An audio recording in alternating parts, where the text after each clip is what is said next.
എല്ലാവർക്കും ഒരു ഹായ് പറഞ്ഞുകൊണ്ട് തന്നെ എൻ്റെ അടുത്ത വീഡിയോ ഇവിടെ സ്റ്റാർട്ട് ചെയ്യുകയാണ്. ചിക്കൻ ലോലിപോപ്പ് എല്ലാവരും കഴിച്ചിട്ടുണ്ടായിരിക്കുമല്ലോ അല്ലേ?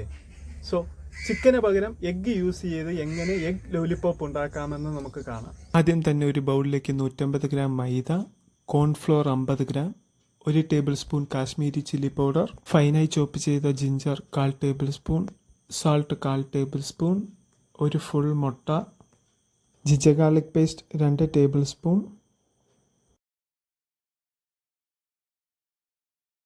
അടുത്തതായി വെള്ളം ഒഴിച്ചു കൊടുക്കാം. വെള്ളം ഒഴിച്ചു കൊടുക്കുമ്പോൾ നിർത്തി ഒഴിച്ചു കൊടുക്കാൻ ശ്രദ്ധിക്കുക. അധികം ലൂസായി പോകാതെ ഒരു മീഡിയം തിക്കിൽ വേണം കുഴിച്ചെടുക്കാൻ.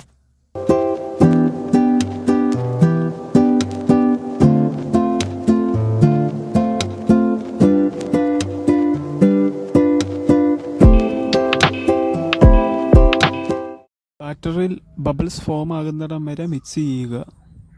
അടുത്തതായി ബോയിൽ ചെയ്ത് ഒരു 3 മുട്ട എടുത്ത് നന്നായി മാഷ് ചെയ്തെടുക്കുക.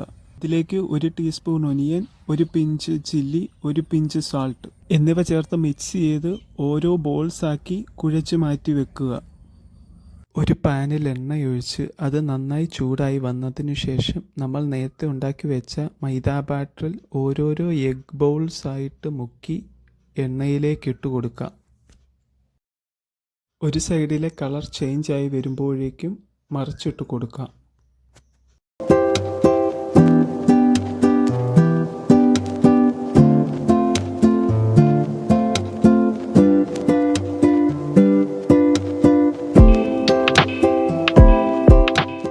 സൈഡും ലൈറ്റ് ബ്രൗൺ ആയി വരുമ്പോഴേക്കും എണ്ണയിൽ നിന്ന് കോരി ഒരു ബൗളിലേക്ക് മാറ്റി വയ്ക്കാം. ഈ വറുത്ത് വെച്ചിരിക്കുന്ന എഗ്ഗിന് കോട്ട് ചെയ്യാനായിട്ടൊരു സോസ് ഉണ്ടാക്കാം. പാൻ ചൂടായി വരുമ്പോഴേക്കും അതിലേക്ക് 2 ടേബിൾ സ്പൂൺ എണ്ണ, ഇഞ്ചി വെളുത്തുള്ളി ചോപ്പ് ചെയ്തത് 1/4 ടേബിൾ സ്പൂൺ വീതം, ചോപ്പ് ചെയ്ത ഒനിയൻ 4 ടേബിൾ സ്പൂൺ എന്നിവ ചേർത്ത് കൊടുത്ത് നന്നായി മിക്സ് ചെയ്യുക. ഒനിയൻ ലൈറ്റ് ബ്രൗൺ ആവുമ്പോഴേക്കും 1/4 teaspoon Kashmiri chilli powder, tomato ketchup 2 teaspoon, soya sauce 1 teaspoon എന്നിവ ചേർത്ത് നന്നായി മിക്സ് ചെയ്ത് അല്പം വെള്ളവും കൂടെ ഒഴിച്ച് ഇളക്കി കൊടുക്കുക. സോസ് ബോയിലായി വരുന്ന നേരത്ത് 1/4 ടീസ്പൂൺ കോൺഫ്ലോർ മിക്സ് ചെയ്ത വാട്ടറും ആവശ്യത്തിന് ഉപ്പും ചേർത്ത് നന്നായി മിക്സ് ചെയ്തെടുക്കുക. നന്നായി തിക്കായി വന്നതിനു ശേഷം നേരത്തെ ഉണ്ടാക്കി വെച്ചിരിക്കുന്ന എഗ് ബോൾസ് ഓരോന്നായി ഇട്ടുകൊടുത്ത് നന്നായി അതിൽ കോട്ട് ചെയ്തെടുക്കാം.